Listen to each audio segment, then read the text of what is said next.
Well, hello, fellow Remizens, and welcome to our revised version of Talkin' Plus, our radio show dedicated to you guys with our plans for the week, thoughts on upcoming things, and even reviews on movies.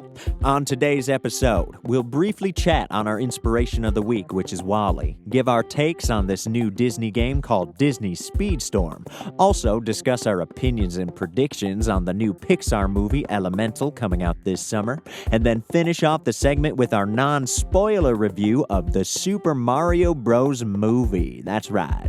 And I'll leave chapters so you can skip to whatever you want, or you can stay in our company for the whole thing. We love you guys either way. Anyways, let's do this.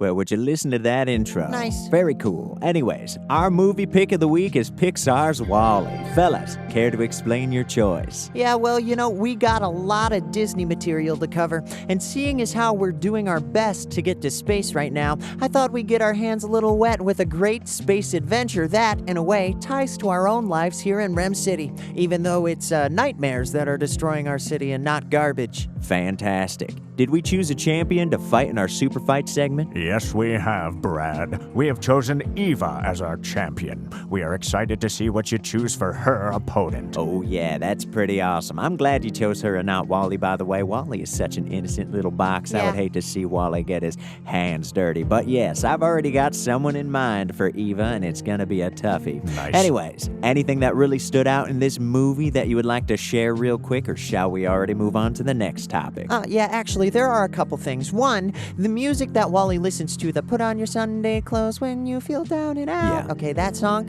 is from a Broadway musical called Hello, Dolly. Still can't figure out the connection other than the music is somewhat catchy to the ears, and also maybe it represents a time when VHS tapes were still in their prime in the Earth dimension. And yeah, maybe that's what Disney was trying to convey. Old stuff. I don't know. Also, actually, that's all I got. What do you got, Charles? Well, there was one scene towards the beginning where they knocked down a row of, by and large, cruise ships, and all I could think of was finding a way to hop in a portal and try out a Disney cruise somehow. We could really use a vacation from all this nightmare nonsense. Retired life. It must be nice, Charles. Yeah. I Oh, and then the last thing that raises an eyebrow with me is why are the humans of the past in this movie live action? Like, the president is live action, and the people who sing Put On Your Sunday, they're all live action and real people, whereas the captain and every human on the ship is not live action. It makes me wonder why they chose to do that, but with that, that's all I got. Huh. Well, that's very good analysis, Deji. I never would have thought of that. Thanks. All right, folks. Our flavor of the week is WALL-E, as we just said, so expect a trivia episode, a Super Fights episode, and a Top 5 episode, all WALL-E inspired. All right, up next, our thoughts on Speedstorm made by Gameloft. Saw the trailer and thought it looked interesting, sort of. Deji, let's start with you. What do you think? Yep, okay. Well, I have a couple of things here that excite me and a couple of things that concern me. The racing looks great. Got some smooth-looking driving mechanics, and the graphics are pretty high def. I'm excited to see what kind of backgrounds that they put on the tracks, too. Like, the Monsters, Inc. level looks pretty cool. There's quite a bit of gameplay already circling around from what I've seen. I'm not hating it either. The singular story progression looks pretty fun, too. Reminds me of the Diddy Kong racing game where you had to go level by level. There's a lot of potential here, I think. But with that said, there are a few things that I'm not too sure of. Personally, I'm not a huge fan of the free-to-play situation. Something about that screams needing to spend a lot of money to really enjoy this. Sort of like Disney's Arena type thing, which is cool, but because this particular game isn't an iOS game, it feels a little Fortnite money-eater-ish, and I'm not a fan of that formula for a racing game per se. Guess I'm more used to like a Mario Kart kind of thing, where it all comes as a complete package for one full price. That's something that I would prefer, but that's just me. I'm also not a huge fan of the sports-like outfits they wear. Kinda dulls down the Disney charm that comes with each character in their respective movies, but again, that's just my opinion. Overall, I'm excited to see where this ends up, and yeah, maybe I'll buy it. I don't know. Charles, how about you? Well, you don't need to buy it, Bubba. It's free to play, but I think this game looks pretty great. I'm confused, though, with the racer options. Mickey and Donald come unlocked right away with an additional racer choice from a pick of a few few higher level racers, whatever that means. That confuses me. But honestly, I don't even like the extra picks very much at all. I guess if I had to choose, I'd choose Belle or Shang. But I'm most surprised that the characters like Vanellope and Lightning McQueen aren't choices right off the bat.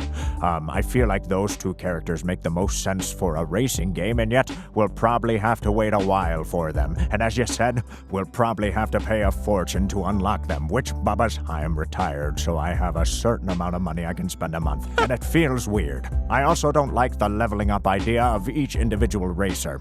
I wonder how that might affect the overall balance of the gamers who just jump in for a quick race versus those who jack up the level of the characters. Hopefully it's nothing too crazy. Anyways, looking forward to seeing more. Brad? Yeah, I'm also on the fence with this title. Free-to-play games feel a bit cheaper and wallet-busting if I'm being honest. From the footage I see, I'm also not sold on the tracks. They look a little bare and don't have the Disney charm that I expected them to make out of a quality racing game, but hey, who knows? If you add Sora as an add-on, I'll spend all the money you want just because I love Kingdom Hearts. But folks, let us know if you've played this game yet in the comments below or what you look forward to. Early access is coming out on the 17th of April, so I also can't wait to see how this unfolds. All right, let's move on now to our thoughts on the new Pixar movie coming up this June called Elemental. This movie looks fire, no pun intended. Deji, you're up. Well, one thing that really catches my eye is how beautifully animated the world looks. Pixar is really stepping up with visuals in this movie. Maybe they started using a new software or engine or whatever and wanted to show it off. Some of the first things we notice in animation is water reflections, fire, realism, and these trailers show some pretty cool things. Can't wait to see how good this looks in an IMAX theater, if you know what I'm saying. Also, the biggest thing that caught my eye is the scene in the school with the water element. I know it's just a brief second, but if you saw my latest Pixar theory that I dropped a couple days ago, you'll know why. Anyways, this movie looks absolutely delightful, and I am stoked to see it. How about you, Charles? Well, yeah, I'm right there with you, Bubba. I'm a sucker for colors, you know me. Yeah. And this movie is screaming a wonderful assortment of them. I also love that even though it's a very out-there kind of concept, the story itself that we're presented is undeniably relatable, showing us the pressures of someone who might have grown up in a family business but has no desire to take over. At least that's what it looks like from the commercial. Also, I love how all the trees with fruit look like the trees from Nintendo's Animal Crossing. Was I the only one who saw that? Gosh. This movie's gonna make me hungry, isn't it? Also, some cameos that I bet will appear in this film. I bet Soul 22 will be hidden with the water or cloud people somewhere because, Soul 22 looks just like one of those fellas. And maybe we'll even see Calcifer from Howl's Moving Castle make a little appearance. I mean, he looks just like the fire elements in this movie. And we see Totoro in Bonnie's room from Toy Story, so maybe another Miyazaki cameo is in order. Yeah.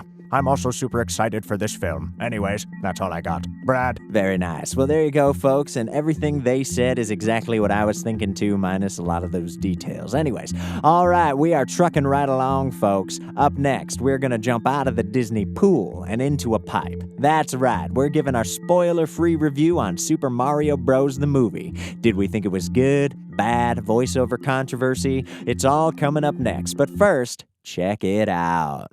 This episode is brought to you by Noble Tower's very own local aquarium meditation space on the 8th floor.